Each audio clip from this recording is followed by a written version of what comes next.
Olá, olá pessoal, meu nome é Ingrácia e sejam muito bem-vindos ao meu canal. Não se esqueçam de se inscrever e deixar já o vosso gosto no início do vídeo e assim não se esquecem quando terminarem de ver o mesmo. E começou a 4ª temporada do Casamento às Cegas Brasil, desta vez com uma nova proposta. Todos os participantes ou já se divorciaram, ou já foram noivos, ou então se separaram. Tanto que o slogan desta temporada é uma nova chance. Se ainda não viste os primeiros 4 episódios desta temporada, é melhor ver, porque eu vou dar todos os spoilers neste vídeo. E vamos começar pela rainha dos gatilhos, que é a dona Ariela. Ariela, minha querida, eu entendo que tu tens todos os gatilhos devido a problemas com a obesidade e também pelo facto de já teres sido traída no passado, de sofreres bullying. Eu entendo isto tudo e realmente não deve ser nada fácil passar por estas situações muito desagradáveis. Mas tenta relaxar um bocadinho mais, ok? Às vezes quando as pessoas comentam determinadas coisas, não é para te atingir de forma nenhuma. Tens de ser mais flexível, não se levar tanto a sério, relaxar mais e aproveitar mais o reality show. Ela fez par com o Ivandro, o que é bom porque ela também tem uma filha. Mas antes disso, ela também esteve à conversa com o Alexandre, que acabou por pôr os pés pelas mãos quando fez aquele comentário gordofóbico de que estaria a se apaixonar por uma mulher que tem voz de gorda. E nesta altura as antenas da Ariela começaram já a apitar, não é? Ela, como é a rainha dos gatilhos, ela confrontou-o e ele diz que não se lembrava de ter dito isto. Muito conveniente, diga-se de passagem esta desculpa dele. Sinceramente não sei se eu acredito, porque se ele diz que não se lembra, a conversa morre por aí e portanto não tem que dar grandes satisfações, digamos assim, daquilo que ele disse. Mas ele depois comentou que obviamente ninguém consegue saber se uma pessoa é gorda ou não pelo tom da voz, não é? Mas os gatilhos da Ariela continuaram. Aliás, estavam longe de terminar. Lá na lua de mel em Santa Catarina, bastou o Ivandro dizer que ela não era assim tão pesada para ela ficar novamente amuada. Até rimei. Não era assim tão pesada para ela ficar amuada, novamente amuada.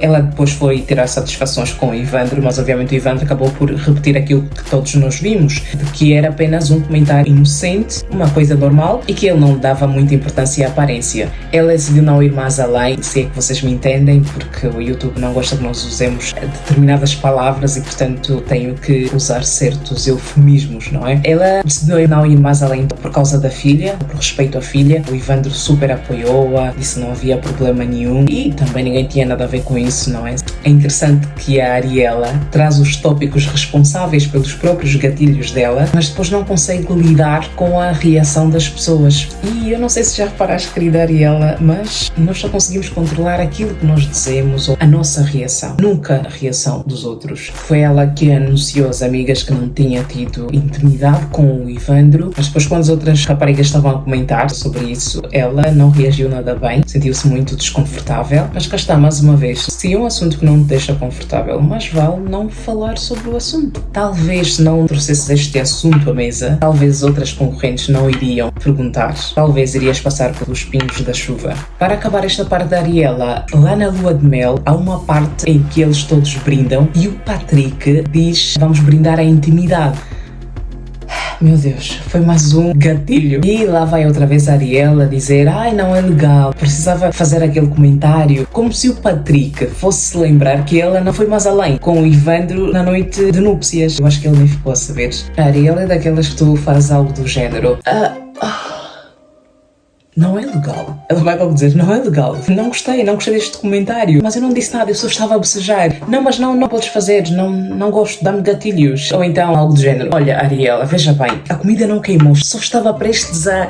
O quê? Não é legal, Ingrácia. Não é legal. Precisava fazer esse comentário. E, portanto, a Ariela, tudo lhe dá gatilho, tudo as pessoas dizem, tendo em conta os gatilhos dela. Por isso, Ariela, não te leves tão a sério, porque senão vais sofrer muito na vida e desnecessariamente. Depois temos o Patrick e a Marília. Ele confundiu a Renata com a Marília e acho que foi o primeiro triângulo amoroso a surgir nesta temporada. Ele disse que não queria fazer muitas anotações porque conseguia lembrar-se perfeitamente das meninas com quem ele estava a falar, só que não. E para piorar a situação, ele tinha bebido demasiado naquela noite em que falou que iria ficar com a Renata em vez de com a Marília. Gostei que a Marília não desistiu logo de imediato, pelo contrário, foi falar com ele para saber o que se passava, se ele estava mesmo mais inclinado pela Renata ou se ele estava mais inclinado para o lado dela. E claro, ele estava mesmo era interessado na Marília e não na Renata. Achei muita piada quando a Renata foi dispensada. Ela disse que eles tinham definido que iam continuar a falar e a Marília não gostou nada e disse logo: como assim continuar a falar? Como assim? Tá louca? E as outras meninas na sala partem-se de rir porque, obviamente, a Maria não gosta muito da ideia de ver o seu namorado a ter conversas desnecessárias com a Renata. Mas achei muita graça nesta parte em que as raparigas estavam ao lado e elas começam a rir devido ao bate-boca da Renata e da Marília. Eu, sinceramente, ainda não entendi qual é a da Renata. Parece que ela tenta minar a todo custo o relacionamento do Patrick e da Marília. Até o Patrick deu logo toque a Marília a dizer: olha, eu não confio nela, tem cuidado, parece que ela só quer botar fogo no parquinho. E realmente é verdade. Houve uma cena também que o Patrick decidiu pôr o anel no pescoço em vez de pôr no dedo e a Marília obviamente não gostou nada, chamou-lhe a atenção, concordo plenamente, realmente não, Patrick, não, o anel é para pôr no dedo e não no pescoço, isto aí não tá bom. Depois temos a Renata e o Alexandre. Eu não sei porquê, pessoas que dão muita importância à aparência inscrevem-se nesses programas cuja dinâmica é promover o amor às cegas. Eu sinceramente não seria capaz de me inscrever num programa assim, porque eu dou alguma importância, eu não vou ser hipócrita, eu dou alguma importância na aparência. Obviamente que o interior da pessoa é o mais importante, mas também a beleza exterior tem o seu lugar.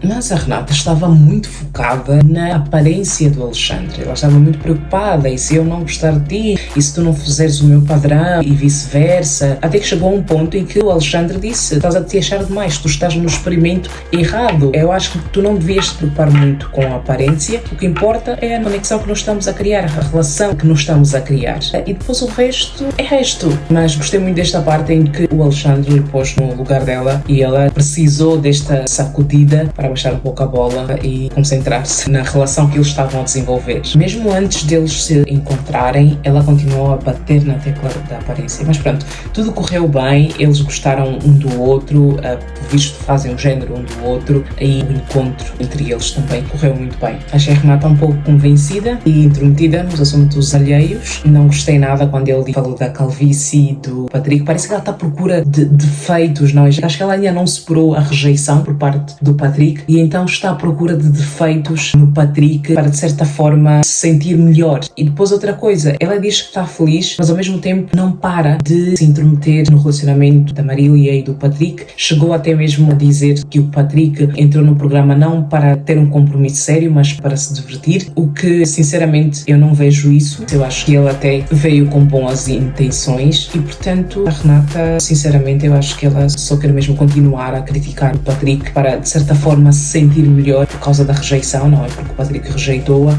e preferiu a Marília. Depois temos a Ingrid e o Leandro. Sinceramente não sei se este casal passa do altar. A Ingrid está a reclamar muito a performance do Leandro e eu não sei se ela vai conseguir ultrapassar este pormenor que não se está a encaixar tão bem, segundo ela, no relacionamento deles. Mas quem sabe o amor fala mais alto e eles conseguem até dizer ambos o sim no altar. Pelo menos eles têm muitas coisas em comum, eles gostaram também da aparência um do outro, praticamente são da mesma religião. O próprio Ivandro tinha dito que ele preferia ter relacionamento com alguém que fosse da mesma cor de pele dele e portanto vamos ver também. Estou curiosa para saber como é que eles se desenrolam durante o programa. Por fim temos a Vanessa e o Leonardo. Aqui também tivemos um triângulo amoroso. Ela estava dividida entre o Léo e o Rodrigo, mas acabou por escolher o Léo. Achei o Rodrigo muito fofo, apesar dele ter sido dispensado, desejou as maiores felicidades na Vanessa, disse para ela não se preocupar, para ela ficar em paz. Gostei muito do Rodrigo. É uma pena que ele não tenha conseguido ficar com outra pessoa que lhe merecesse. E cá está, e é assim que tem que ser. Não é lá como a Renata, está sempre a tentar botar fogo no parquinho, a tentar minar a relação do Patrick com a Marília.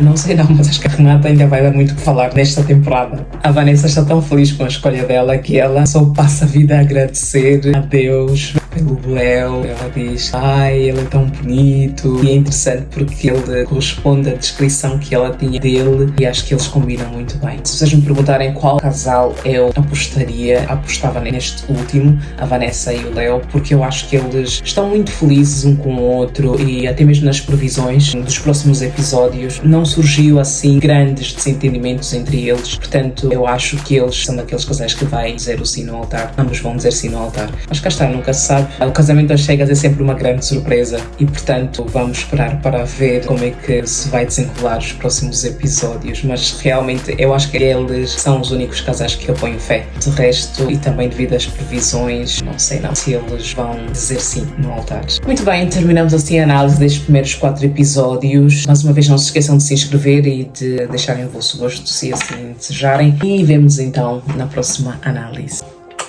Tchau, tchau!